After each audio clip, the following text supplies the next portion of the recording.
Salam sejahtera, saya Nasnida Julik dari kumpulan 6. Saya akan memulakan pembentangan kumpulan kami yang bertajuk Pasaran Persaingan Sempurna. Pasaran yang sempurna adalah jenis pasar yang mempunyai ramai pembeli dan penjual. Semua memulakan mekanisme jual beli dan tidak ada batasan serta persaingan langsung di pasar.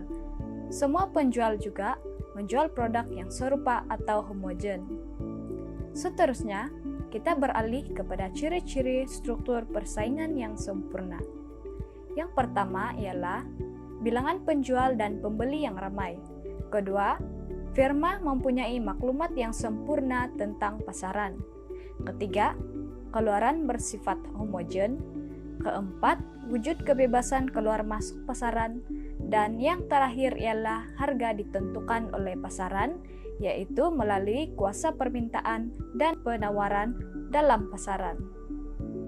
Saya ingin menerangkan tentang memaksimalkan keuntungan syarikat atau output meminimalkan kerugian.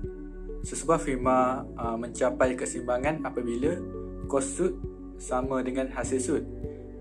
Pada titik keseimbangan ini, firma akan memperoleh keuntungan maksimum iaitu MC sama dengan MR. Contohnya, melalui keluk ini kita dapat lihat sesebuah firma akan mencapai keseimbangan apabila MC sama dengan MR.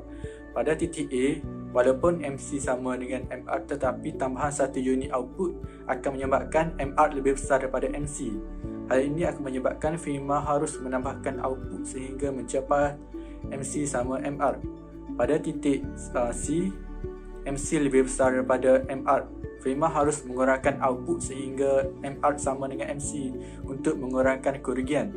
Pada titik E1, firma mencapai keseimbangan iaitu MC sama dengan MR di mana firma dapat mencapai tingkat keuntungan maksimum pada titik Q2. Terdapat 3 jenis keuntungan firma PPS dalam jangka masa pendek, iaitu untung kurang normal, untung lebih normal, untung normal. Untung kurang normal, melalui keluk ini kita dapat lihat keseimbangan firma PPS tercapai pada titik E apabila MR sama dengan MC.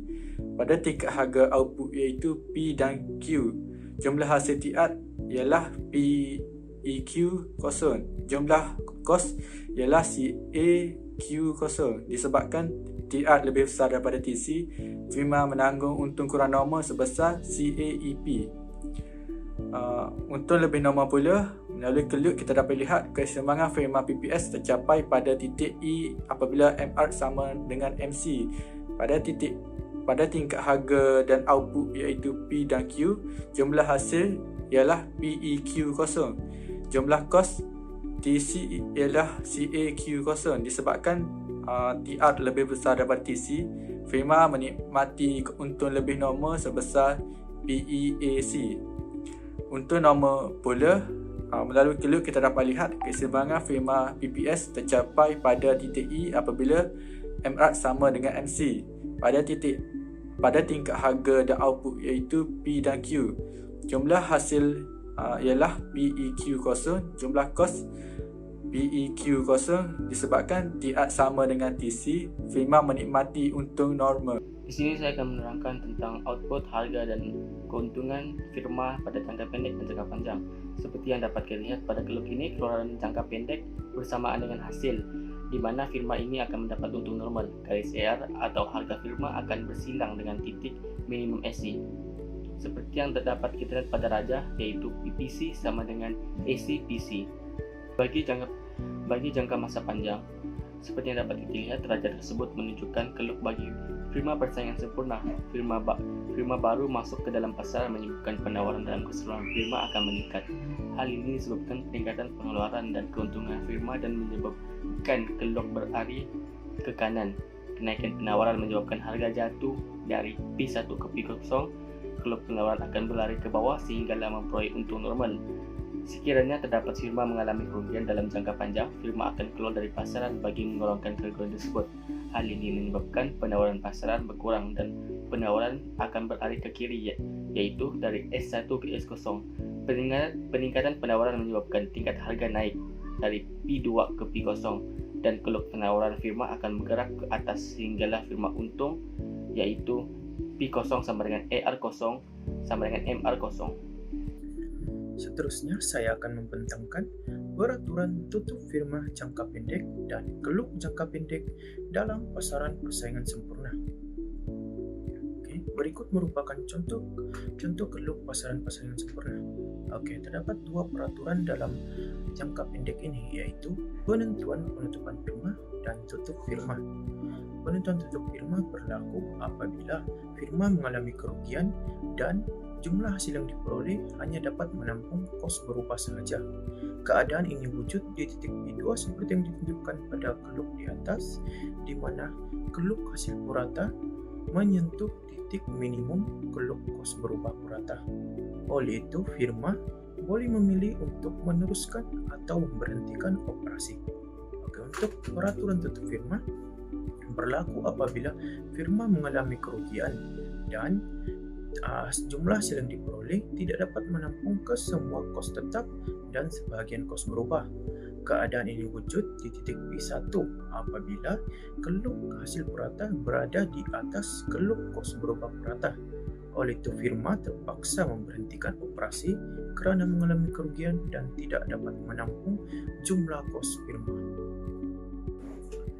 Untuk peraturan tutup firma jangka panjang dan keluk jangka panjang dalam pasaran persaingan sempurna.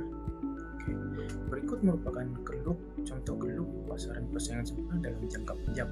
Oke, terdapat dua peraturan dalam jangka panjang ini, yaitu firma kekal dalam pasaran ataupun firma keluar daripada pasaran.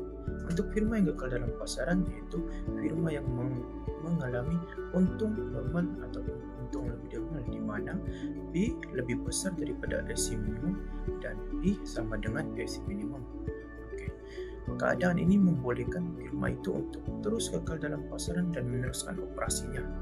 Keadaan ini wujud di titik P2 dan P3 seperti yang ditunjukkan pada keluk di atas, di mana P lebih besar daripada AC minimum dan P lebih sama dengan AC minimum. Kelebihan firma yang mengalami untung normal ataupun untung lebih normal ini adalah pasaran dapat menarik firma untuk memasuki pasaran dan pengeluaran dalam pasaran itu juga akan bertambah. Oke, untuk firma yang keluar dari pasaran, yaitu firma yang mengalami kerugian, di mana P kurang daripada kos purata, yaitu P berada di bawah titik minimum kos purata, maka firma tersebut terpaksa keluar daripada pasaran dan berhenti dengan serta-merta. Keadaan ini wujud di titik P1 apabila keluk hasil purata berada di bawah titik minimum kos purata. Oleh itu, keburukan firma yang mengalami kerugian ini ialah firma dalam pasaran semakin berkurangan dan pengeluaran juga akan berkurangan. Sekarang kita akan lihat berkenaan kecekapan pasaran persaingan sempurna atau PPS. Yang pertama sekali, PPS dapat mencapai kecekapan pengeluaran dalam jangka masa yang panjang. Keseimbangan firma dicapai apabila MR sama dengan MC. Syarat untuk PPS mencapai kecekapan pengeluaran adalah apabila tingkat keluaran keseimbangan dicapai pada kos purata yang paling minimum. PPS juga dianggap sebagai struktur pasaran yang paling cekap antara semua jenis pasaran yang ada. Berikut merupakan raja bagi pasaran persaingan sempurna. Keseimbangan firma PPS boleh dicapai apabila keluk MR bersilang dengan keluk MC, yaitu MR sama dengan MC, pada harga P dan keluaran Q. Apabila firma PPS mencapai kecekapan pengeluaran, maka harga yang lebih rendah akan dikenakan dan kuantiti dijual pula adalah tinggi. Yang seterusnya, pada tingkat kecekapan pengeluaran, tiada berlakunya lebihan atau kurangan pengeluaran. Selain itu, apabila firma PPS mencapai tingkat kecekapan, maka lebih banyak keuntungan yang akan diperoleh. Akhir sekali, firma PPS mencapai kecekapan yang produktif dan alokatif dalam jangka masa yang panjang.